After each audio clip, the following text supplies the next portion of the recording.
नमस्कार, मैं हूं आपके साथ मयंक। देखिए, इज़राइल से एक बहुत बड़ी खबर आई है। इज़राइल की खुफिया एजेंसीज़ की तरफ से एक खबर आई है जिसमें हूतीज़ को लेकर एक बड़ा दावा किया गया है। इस रिपोर्ट में ये कहा गया है कि करीब 3,50,000 हूती लड़ाके इज़राइल में घुसकर हमला करने को तैयार हैं। देखिए, ये बहुत बड़ा दावा किया गया है इस खुफिया रिपोर्ट में, जो कि सूत्रों के हवाले से खबर आई है। इसमें इस रिपोर्ट में ये कहा गया है कि जॉर्डन और सीरिया रेड सी से होते हुए हूती के 3 लाख से ज़्यादा लड़ाके रेड सी का एरिया क्रॉस करते हुए जॉर्डन और सीरिया के बॉर्डर्स के ज़रिए जो है वो इज़राइल की सीमा में दाखिल होने की कोशिश कर सकते हैं। और जैसा हमला 7 अक्टूबर को हुआ था, उसी तरह के हमले की बड़ी प्लानिंग हूती के लड़ाके कर रहे हैं। देखिए, ये बहुत बड़ा अगर अगर ऐसा होता है वाकई, तो ये अपने आप में बहुत बड़ा एक्शन होगा हूती की तरफ से। और देखिए, इसी वजह से इजरायली सेना की तरफ से भी सोर्स बता रहे हैं कि इस तरह का बयान आया है कि ये पहला मौका होगा जब इजराइल पर इस तरह का हमला करने की कोशिश की जाएगी। देखिए, ये जो खबर आई है, इस खबर के कई रिलेवेंस हैं जो आप आपस में आपको को रिलेट करके समझने पड़ेंगे। एक बात तो ये मैंने आपको पहले पिछले वीडियो में भी बताई थी, एक बार फिर मैं ये कहना चाहूँगा कि हूती और इजराइल के बीच में एक आर पार की जंग शुरू हो चुकी है, और ख़ासकर गज़ा पर हमले के बाद। देखिए, बड़ा ऑपरेशन इजराइल ने छेड़ रखा है। सना में लगातार बमबारी हो रही है और निशाने पर हैं हूती चीफ। उनकी कोशिश है कि किसी भी तरह हूती चीफ को निशाना बनाया जाए। हमने देखा हिजबुल्लाह को लेकर भी इजराइल की यही रणनीति थी। अब इजराइल ऐसा करना क्यों चाह रहा है, उसकी दो वजह है। पहली वजह यह है, हूती के लगातार हो रहे हमले। हमने देखा पिछला ड्रोन अटैक इतना डेडली अटैक था जिसमें 30 से ज़्यादा इजरायली जो है लोग बुरी तरह से जल गए, झुलस गए, और कई लोगों की मौत की भी खबर आई। इसके पहले लगातार बैलिस्टिक मिसाइल्स जो है वो फायर हो रही है, और अब तो वो पैलेस्टाइन 2 मिसाइल में क्लस्टर बॉम्ब्स लगे हुए हैं, गुच्छा बम भी कहते हैं जिसको, जो कि ब्लास्ट होती है मिसाइल, और कई दिशा में जो है वो उसमें कई सारे बॉम्ब्स होते हैं जो फैल जाते हैं, जिससे इजराइल में बड़ी तबाही हो रही है। इजराइल का आयरन डोम सिस्टम हूती के मिसाइल्स और ड्रोन्स को रोकने में फेल हो रहा है, ये कई बार साबित हो चुका है।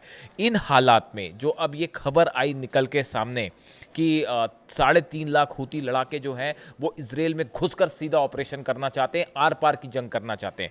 अब देखिए, ये कैसे होगा, ये थोड़ा सा एक आपको ऐसा लग सकता है कि ये कैसे पॉसिबल होगा, क्या हूती लड़ाके ऐसा कर पाएंगे। तो एक बात तो ये समझनी पड़ेगी कि हूती ऑपरेशन कैसे कर रहा है, अपने आप को ऑपरेट। देखिए, इतने हमले कर दिए इजराइल ने फाइटर जेट से लगातार। अभी पिछला हमला था, 20 फाइटर जेट थे हमले में शामिल, लेकिन उसके बाद भी हूती जो है वो बड़ा चैलेंज बने हुए हैं इजराइल के लिए। इसकी वजह क्या है आप समझिए। पहली बात तो हूती ऑपरेट कैसे कर रहा है। पूरे यमन में कई ऐसे साइट्स हैं जहां पे बड़ी बड़ी टनल्स बनी हुई हैं, जैसे कि गजा में थी, जैसे कि हिजबुल्लाह ने बनाई टनल्स। इस तरह की टनल्स यमन में हूतीज़ ने बना रखी है, और शायद गजा में जो टनल्स हैं या हिजबुल्लाह ने जो टनल्स बनाई लिबनन में, इससे कई गुना बड़ी टनल्स बना रखी हैं हूतीज़ ने, जिसके अंदर बड़े बड़े हथियार बनाने की फैक्ट्रीज लगा ली गई हैं। देखिए, हूतीज़ के पास बड़ी संख्या में मिसाइल्स हैं। कहा जाता है कि ये टेक्निक जो है वो ईरान की तरफ से दी गई। जो ड्रोन अटैक हो रहे हैं वो ड्रोन्स ईरान की तरफ से प्रोवाइड किए गए, या कम से कम वो टेक्निक प्रोवाइड की गई है। यही वजह है कि 2000 किलोमीटर तक जो है वो ट्रैवल करके हूती के ड्रोन हैं जो इजराइल में अंदर तक घुस के हमला कर रहे हैं। आप सोचिए कितनी बड़ी बात थी है कि पूरी बॉर्डर को क्रॉस करके 2000 किलोमीटर ट्रैवल करके एक हूती का ड्रोन अंदर आ जाता है, ब्लास्ट कर जाता है, और 30 इजरायली झुलस जाते हैं। ये बिना, कई एक्सपर्ट का कहना है कि ईरान की मदद की वजह से हो रहा है। लेकिन साथ ही में एक बड़ा फैक्ट ये भी है जिसको लेकर कई रिपोर्ट्स आ चुकी हैं कि यमन में जो टनल्स बनी है बड़ी बड़ी, इसमें बड़ी मास लेवल पे हथियारों की फैक्ट्री हूतीज़ ने बना रखी है, जो अब बाहर की मदद से, ईरान या दूसरे देशों की मदद से, चाइना भी इसमें है कि चाइना भी टेक्निक प्रोवाइड करता है हूतीज़ को, अपनी खुद के हथियार बनाने का मॉडल्स तैयार कर लिया है हूती ने। ये बिल्कुल वैसा ही है जैसा कि हमने हिजबुल्लाह को देखा था। लिबनन में बड़े पैमाने पर हिजबुल्लाह ने अपनी खुद की फैक्ट्रीज बना ली थी जिसमें वो खुद के हथियार बना रहे थे। यानी अगर बाहर से सप्लाई होना बंद हो जाए हथियार, तो आपके पास खुद की फैक्ट्रीज होना चाहिए ताकि आप खुद हथियार बना सके। इस पूरे मामले में बड़े लेवल पर हूती काम कर रहा है। और देखिए, ये जो टनल्स हैं, जब भी हमले होते हैं, पहली बात तो इजराइल के लिए ये मुश्किल होता है कि ये टनल्स को फिगर फिगर आउट करना कि कहाँ पे ये हुतीस की टनल है।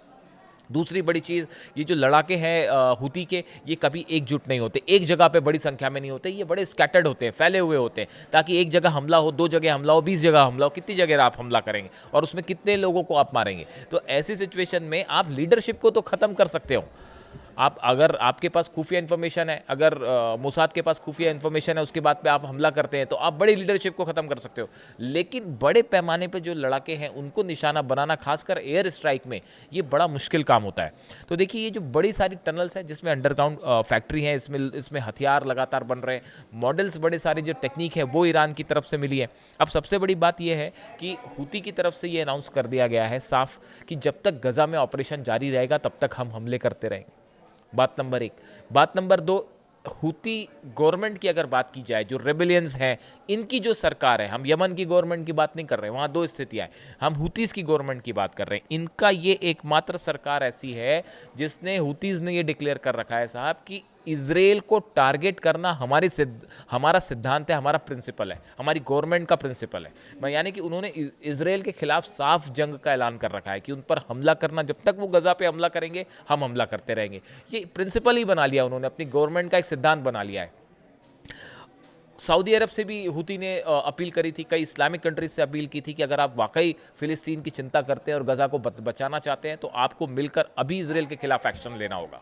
और हुतीज़ की तरफ से ये भी बात कह दी गई है कि किसी सूरत में, चाहे इजराइल की तरफ से कितना बम्बार्डमेंट हो, किसी तरह से चाहे सैंक्शंस लग जाएं, यमन में चाहे लाख तबाही आ जाए, लेकिन किसी भी सूरत पर हम गज़ा को लेकर अपने स्टैंड से पीछे नहीं हटेंगे। यानी आप देखिए, 2000 किलोमीटर का डिस्टेंस, अपनी मिसाइल्स वहाँ तक क्रॉस करके आ रही है, ड्रोन क्रॉस करके आ रहे हैं, और अब ये जो नई खबर निकल के आई है खुफिया एजेंसी से कि 3,50,000 हुती लड़ाके हैं जिनका एक बड़ा प्लान तैयार है। देखिए, ये जो हुती चीफ को टारगेट करने की कोशिश हो रही है, जैसा कि खबर है इंटेलिजेंस से बाहर है, आप अगर सर्च करेंगे सोशल मीडिया में आपको ये चीज़ें मिल जाएंगी कि अब इजराइल का बड़ा लक्ष्य है किसी भी तरह से हुती चीफ को निशाना बनाया जाए। ऐसी सूरत में अगर ये जंग कुछ इस दिशा में जाती है कि अब ये आर पार की जंग है, इस सिचुएशन में हुती के लड़ाके फिर वैसा ही अटैक करने की कोशिश कर सकते हैं जैसा कि हमास ने किया, जो 7 अक्टूबर का हमला था कि आप सीधा इजराइल में घुस के जो है वो आर पार की जंग करिए, ग्राउंड ऑपरेशन करिए।